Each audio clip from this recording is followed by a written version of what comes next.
Hello students, how are you? Welcome back to my class. In this video we will study about the coordination in plants. As we all know that all living organisms shows response to certain stimuli or stimuli we can say any change in their internal or external environment. But plants do not have any sort of nervous system or muscles through which they show responses, but they show it. How they show it? What are the different mechanisms involved in the coordination of plant? Let's we study. Coordination in plants. Plants shows responses in forms of movement, and these movement are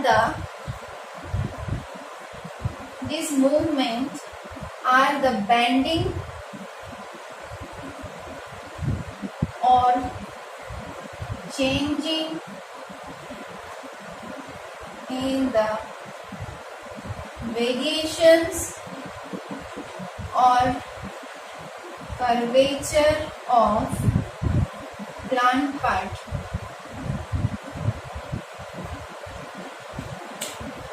plant अपने parts में या तो bending show करता है या curvature show करता है और या फिर अपने लीव्स का स्ट्रक्चर या स्टेम का स्ट्रक्चर चेंज करके रिस्पॉन्स प्रोड्यूस करता है, जिसे हम विजुलाइज कर सकते हैं, हम नोट कर सकते हैं. तो यही रिस्पॉन्सेज, इस तरह से रिस्पॉन्सेज प्लांट शो करता है for any stimulus. But how it happens and what are the different movements shown by the plant? These movements are of two types. First is growth related movement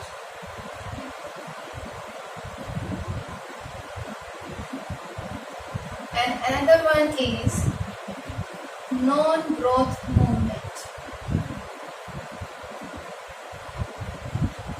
In this chapter, we will study about the growth-related movement. What are growth-related movement? Growth-related movement like movement of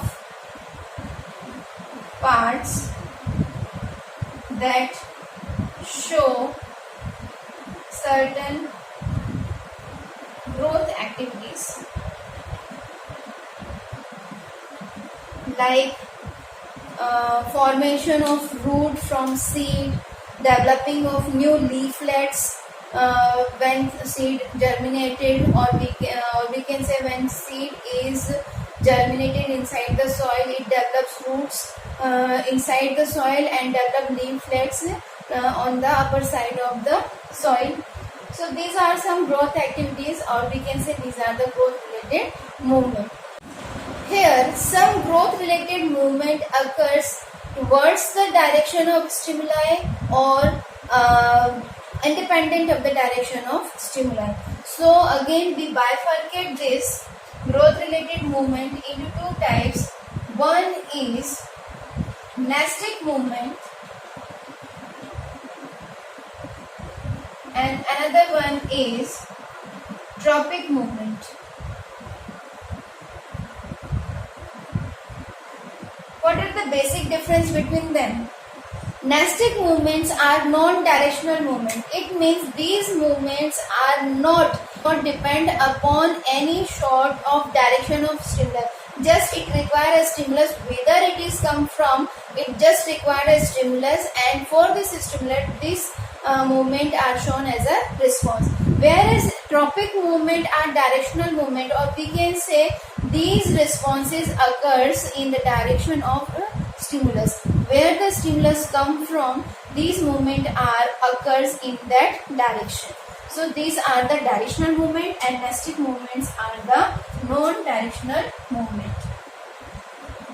It does not depend on the direction of stimulus.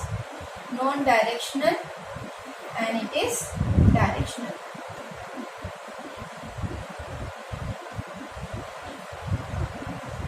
Not dependent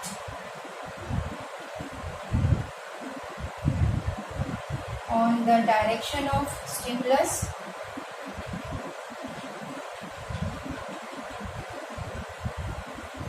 whereas directional movement depends upon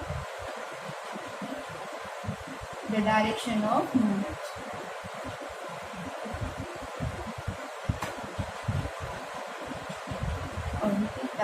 stimulus. Nesting movement का example लेते हैं हम touch me not का।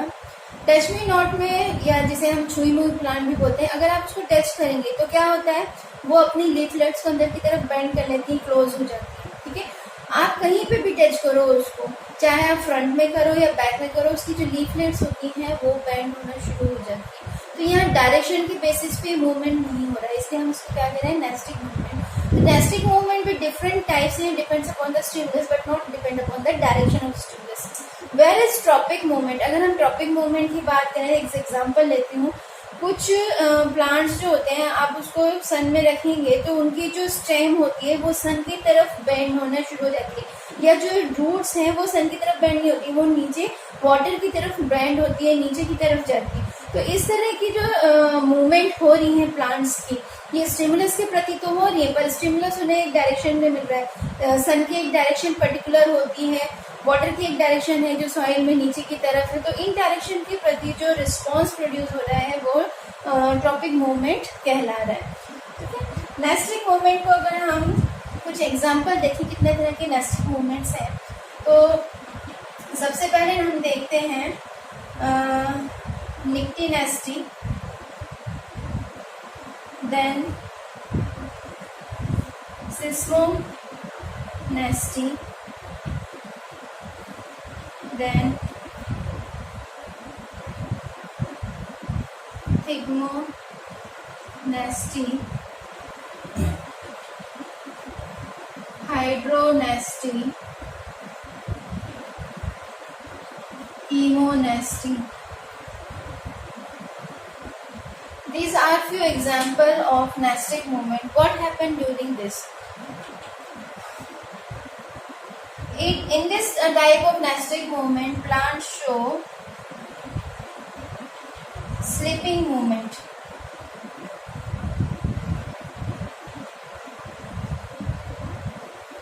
इस तरह की जो condition होती है, यहाँ पे प्लांट स्लीप कर जाता है। अब क्या स्लीप करता है, कैसे स्लीप करता है, उसके एग्जाम्पल समझिए। जैसे कि मॉर्निंग ग्लोरी है, ठीक है, या कुछ इस तरह के प्लांट होते हैं, वो रात में अपनी लीफलेट्स को बेंड कर लेते हैं और सुबह जब सनलाइट प्रोड्यूस होती है तो वापस उसको ओपन कर लेते हैं। तो इस तरह से ही क्या कर रहे हैं, एक फोटो पीरियडिज्म शो कर रहे हैं, और साथ ही साथ ये जब अपने मूवमेंट शो करें तो कुछ समय के लिए स्लीप मूवमेंट में चले जाते हैं, कोई भी ग्रोथ प्रोड्यूस नहीं करते। तो इस तरह की जो मूवमेंट कहलाती है वो निक्टी नेस्टी कहलाती है, जिसमें ग्रोथ नहीं हो रही है, सिर्फ मूवमेंट हो रहा है उनके डिफरेंट पार्ट्स का।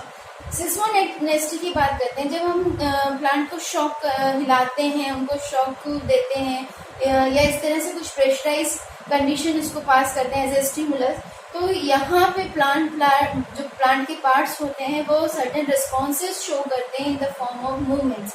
जैसे कि टच मी नॉट की बात कर रहे थे, जैसे ही हम प्लांट को हिलाएंगे या टच करेंगे तो क्या होगा, वहाँ पे लीफलेट्स जो है वो बेंड होना शुरू हो जाएंगे अंदर की तरफ, और ये क्लोजिंग शो करेगा। तो इस तरह की जो नेस्टिक मूवमेंट होती है वो सिस्मोनेस्टी कहलाती है। It produces due to shock और वाइब्रेशंस। थिग्मोनेस्टी की बात करें तो थिग्मोनेस्टी टच के अगेंस्ट में प्रोड्यूस होती है। जैसे ही आप किसी पार्ट को टच करते हो तो कुछ मूवमेंट शो की जाती है प्लांट्स के द्वारा। तो इस तरह की जो नेस्टिक मूवमेंट होती है थिग्मोनेस्टी कहलाती है, प्रोड्यूस ड्यू टू टच। इसमें भी आप टच मी नॉट का एग्जांपल ले सकते हैं। हाइड्रोनेस्टी की बात करें तो हाइड्रोनेस्टी वाटर के प्रति अकर होती है। कैसे होती है, जैसे ड्राफ्ट कंडीशन हो गई, मान लीजिए सूखा हो गया, प्लांट को प्रॉपर वाटर नहीं मिल रहा, तो उस कंडीशन में जो लीव्स होती हैं वो फोल्ड होना शुरू हो जाती हैं। ठीक है, फोल्ड होने से क्या होता है, इनकी जो ट्रांसपिरेशन रेट है वो कुछ हद तक रिड्यूस हो जाती है। तो इस तरह की जो फोल्डिंग हो रही है लीफ की due to the lack of water, इस तरह की जो मूवमेंट कहला रही है वो कहला रही है हाइड्रोनेस्टी, क्योंकि यहाँ पे वाटर एक इम्पॉर्टेंट स्टिमुलस प्ले कर रहा है।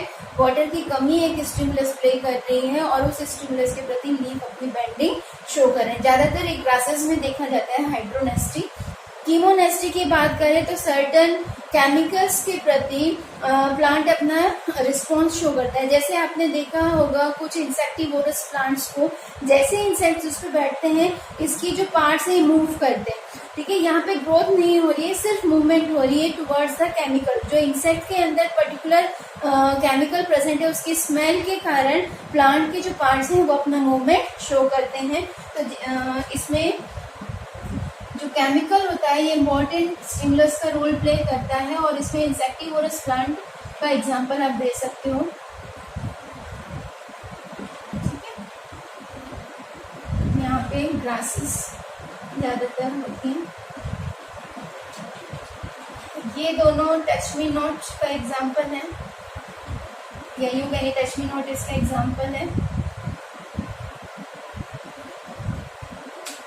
तो this are all about the nastic movement. जैसे कि हमने देखा ग्रोथ रिलेटेड मूवमेंट्स जो होती हैं वो दो तरीके की होती हैं। एक होती है नॉन डायरेक्शनल जिसे हम नेस्टिक मूवमेंट कहते हैं, और एक होती है डायरेक्शनल मूवमेंट जिसे हम ट्रॉपिक मूवमेंट कहते हैं। अब ये मूवमेंट होती कैसे हैं प्लांट में, क्या इसमें तरीका है, क्या मेथोडोलॉजी यहाँ पे प्लांट अपनाता है जिससे वो मूवमेंट शो कर सके। तो जितने भी ये नॉन डायरेक्शनल नेस्टिक मूवमेंट होते हैं ये होते हैं ड्यू टू स्पेशल सेल्स।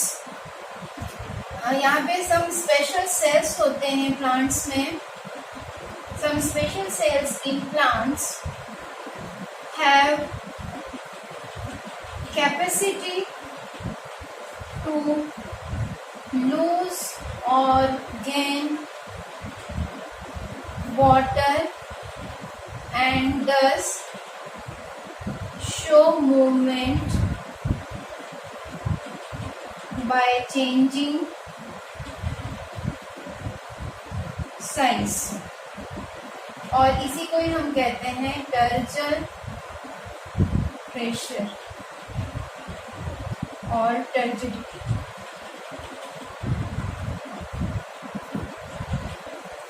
जितने भी नेस्टिक मूवमेंट होते हैं ये होते हैं by the inward and outward movement of water through the cell. Plant में कुछ स्पेशलाइज सेल होते हैं जो अपने शेप को चेंज कर सकते हैं बाय टेकिंग इन वाटर और बाय लूजिंग आउट वाटर, अपने अंदर पानी भर के या अपने अंदर से पानी को रिमूव करके। जब वो पानी को इनटेक करते हैं तो जो सेल होता है वो फूल जाता है, स्वेलअप हो जाता है। स्वेलअप होने के कारण टर्जिडिटी इंक्रीज हो जाती है, और उस समय जो प्लांट का शेप होता है वो स्लाइटली चेंज हो जाता है। सिमिलरली जब सेल में से वाटर बाहर जाता है तो वो श्रिंक हो जाता है सेल, और उसके कारण भी प्लांट का जो स्ट्रक्चर है, जो शेप है वो चेंज हो जाता है, जिससे मूवमेंट शो होता है। तो इस तरह से नेस्टिक मूवमेंट में स्वेलिंग और श्रिंकिंग के द्वारा, या यूं कहेंगे टर्जर प्रेशर के चेंज होने के कारण नेस्टिक मूवमेंट शो होता है। सिमिलरली डायरेक्शनल मूवमेंट की बात करें या ट्रॉपिक मूवमेंट की बात करें तो यहाँ पे भी कुछ मैकेनिज्म यूज हो रहा है, और वो मैकेनिज्म है bye means of certain plant hormones. कुछ एक प्लांट हॉर्मोन्स हैं जिसे हम फाइटो हॉर्मोन्स भी कहते हैं। ये एक तरह का केमिकल है जो कि प्लांट की ग्रोथ को रेगुलेट करता है, उसकी डेवलपमेंट को रेगुलेट करता है। इस तरह से ग्रोथ रिलेटेड मूवमेंट को डायरेक्शनली शो करने के लिए इन हॉर्मोन्स का यहाँ पर यूज होता है। तो सबसे ज़्यादा जो हार्मोन यहाँ पे ट्रॉपिक मूवमेंट में यूज हो रहा है वो है ऑक्सिन। तो इसके डिफरेंट वेरिएंट हैं जो कि प्लांट के ट्रॉपिकल मूवमेंट में हेल्प करते हैं और कर्वेचर शो करते हैं। ट्रॉपिक मूवमेंट की बात करें तो ट्रॉपिक मूवमेंट जैसे कि मैंने आपको बताया था ये डायरेक्शन बेस्ड मूवमेंट शो करते हैं प्लांट्स। तो इसमें भी डिफरेंट टाइप्स हैं, depends upon the different types of stimulus and their directions. First is phototropism, second one is hydrotropism, next is geotropism, another one is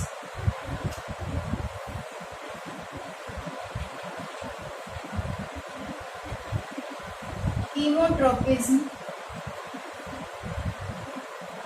and last one is thigmotropism.